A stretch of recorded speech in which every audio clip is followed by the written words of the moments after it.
Bonjour à tous et bienvenue dans cette nouvelle vidéo. Aujourd'hui, on va parler de stratégie de stockage. Comment vous faites pour sauvegarder vos documents, votre trésor numérique?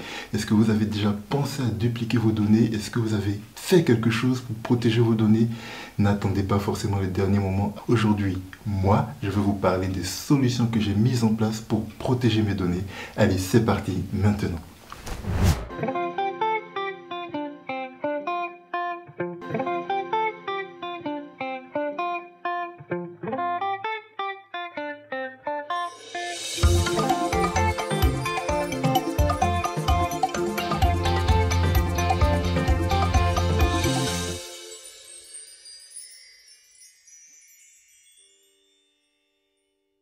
Alors, comme la plupart d'entre nous, je dispose d'un téléphone, mais aussi d'un appareil photo.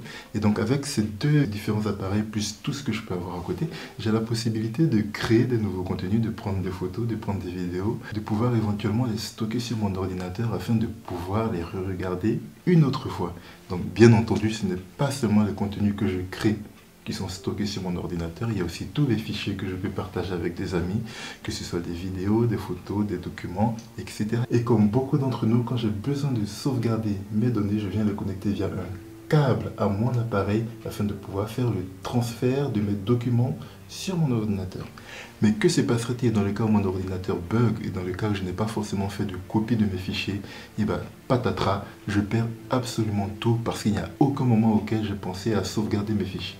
C'est vraiment dommage parce que dans nos ordinateurs ou dans nos téléphones, pour la plupart aujourd'hui, on a de plus en plus de trésors, que ce soit des photos, des vidéos, des moments qu'on a partagés avec des proches, et on n'a pas forcément un endroit où on stocke tout ça, où on protège tout ça. Alors, en fonction des différents appareils que j'utilise, je n'ai pas forcément la même stratégie. Quand il s'agit de mon ordinateur fixe, c'est pour moi celui qui va contenir tout mon trésor numérique. Voilà. Donc à chaque fois que je vais prendre une photo avec mon appareil photo, à chaque fois que je vais prendre des vidéos avec mon téléphone, à chaque fois que quelqu'un voudra me passer, je ne sais pas moi, des documents, tac, ce sera tout mis sur mon ordinateur. Donc pour moi, l'ordinateur de bureau, l'ordinateur fixe, est celui qui contient tout mon trésor. Mais vu qu'on parle de stratégie, la première stratégie que j'utilisais, j'en ai déjà parlé en vidéo, c'est un NAS. Alors un NAS est un boîtier comme ça qui peut contenir, en fonction de sa capacité, plusieurs disques durs. Celui-ci peut en contenir 2, 3,5 pouces, c'est-à-dire des disques durs qui ressemblent à ça. Quand vous ouvrez votre NAS, à l'intérieur vous avez vos disques, peu importe le nombre, et vous pouvez automatiser le transfert des fichiers de votre ordinateur vers le NAS, de façon à ce que dès que vous faites des modifications sur votre ordinateur, celui-ci va refaire les mêmes modifications sur votre NAS qui contient des disques durs, simplement. Et dès que vous avez un problème éventuellement avec votre ordinateur, tout sera contenu dans le NAS pour que vous puissiez récupérer ces données-là. Donc la petite particularité de NAS, c'est qu'il est connecté à Internet via une prise Ethernet. Ce qui fait qu'en plus d'avoir la sauvegarde de vos fichiers, vous pouvez aussi accéder à tous vos fichiers, même si vous êtes à l'extérieur de votre domicile, si votre NAS est connecté. Et donc ça, c'est vraiment très intéressant comme solution. Je pense qu'il faut y penser. S'il fallait citer des défauts au NAS, on peut parler de la configuration qui est assez complexe dans le cas où on est un débutant. Ce n'est pas toujours évident de mettre les systèmes de sauvegarde automatiquement en place. De plus, si vous avez envie d'avoir accès à vos documents de l'extérieur, ce n'est pas non plus très simple d'ouvrir des ports, ça s'appelle, afin de pouvoir communiquer même quand votre ordinateur est éteint.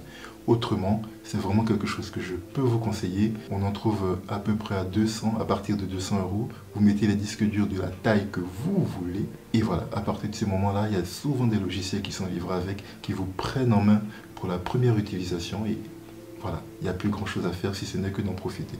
Alors, si on n'aime pas le côté en ligne offert par les NAS, on peut trouver le même genre de boîtier que les NAS, mais qui n'ont pas l'option d'être connectés à Internet via une prise Ethernet. Voilà. Aujourd'hui, moi, je vais vous déballer ce petit truc-là, de façon assez rapide, bien sûr, juste pour que vous voyez à quoi ça peut ressembler.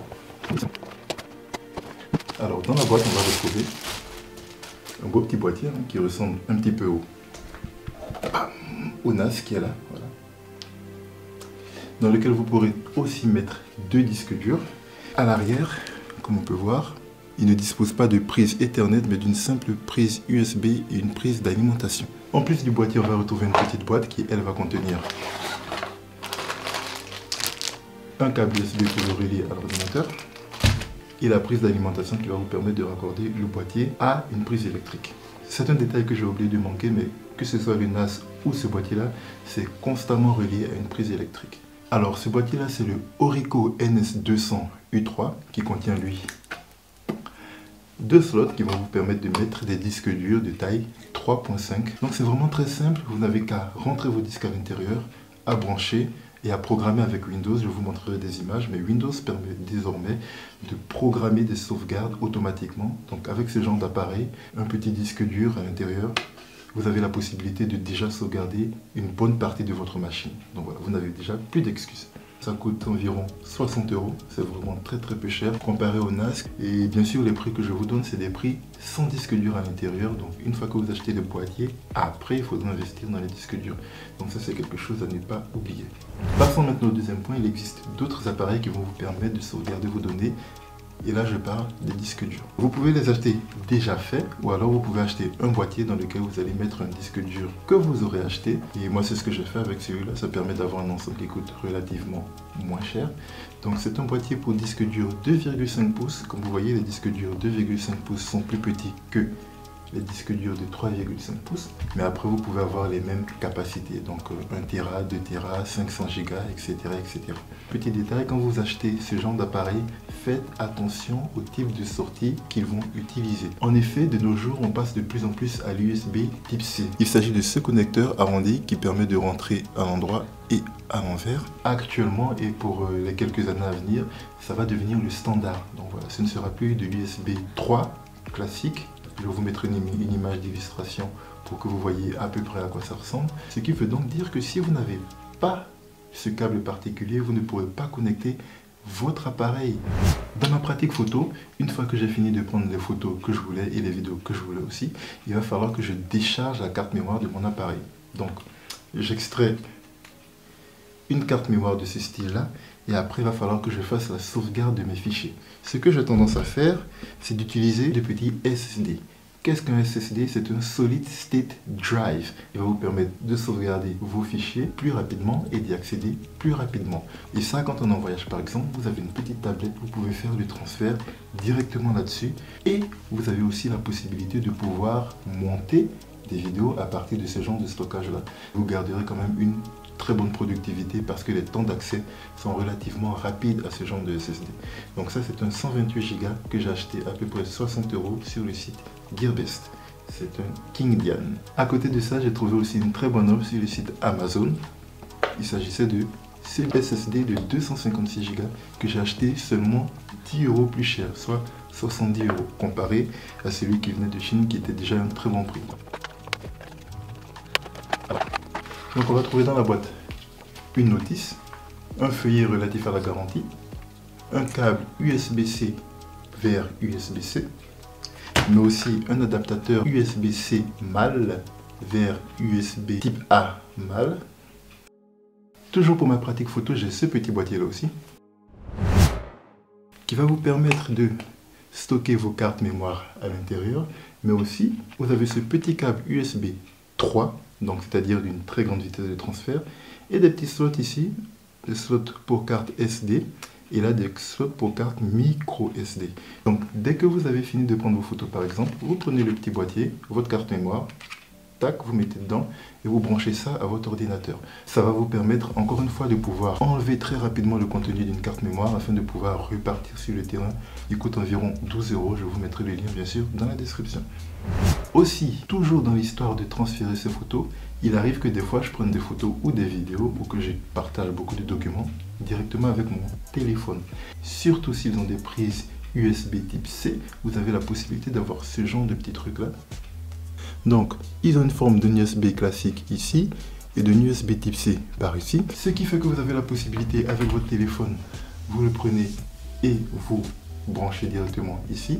C'est vu comme un périphérique de stockage. Vous pouvez donc stocker des choses depuis votre téléphone vers là-dedans. Et quand vous avez fini, vous débranchez là et vous partez le brancher directement sur une prise normale de votre ordinateur afin de pouvoir faire la copie des fichiers de votre téléphone. Et enfin, pour terminer, on peut parler aussi de ça, donc des petites clés USB. On en a tous, je pense. Donc, ils vont vous permettre de pouvoir sauvegarder vos fichiers, déplacer d'un endroit à un autre rapidement, les passer à un ami. Voilà, ça peut être des solutions. Donc vraiment là, on a passé un large éventail des différents types de solutions que l'on peut avoir pour sauvegarder nos données, que ce soit des données de notre ordinateur principal, personnel, que ce soit des données de notre téléphone ou des données de notre appareil photo ou de notre caméra. Je pense que vous n'avez plus d'excuses pour faire la sauvegarde de vos fichiers. N'attendez vraiment pas qu'il soit trop tard. Les disques durs, on en trouve vraiment à très peu cher, à partir de 30 ou 40 euros pour environ 500 gigas. C'est vraiment donné aujourd'hui. Si vous avez la possibilité, investissez dans un disque dur. Programmez votre ordinateur de façon à ce qu'il vous fasse des copies régulières, de façon à ce que si vous avez un problème, vous ne perdiez pas tout. Quand on perd tout avec un ordinateur, on n'a quasiment aucun moyen de vraiment tout récupérer. Il existe des solutions qui vont vous permettre de retrouver quelques trucs, mais vous ne retrouverez jamais l'intégralité de vos dossiers. Donc, prenez vraiment la sauvegarde très au sérieux. Je vous ai présenté ce que moi j'utilisais. J'espère que ça pourra vous donner des idées pour votre utilisation. Si cette vidéo vous a plu, mettez un petit pouce en l'air pour me le faire savoir. Si elle ne vous a pas plu, un pouce en bas. Sur ce, c'était TMJ. Merci d'avoir regardé cette vidéo. D'ici la prochaine fois, prenez soin de vous et de votre prochain. Et moi, je vous dis à bientôt. Allez.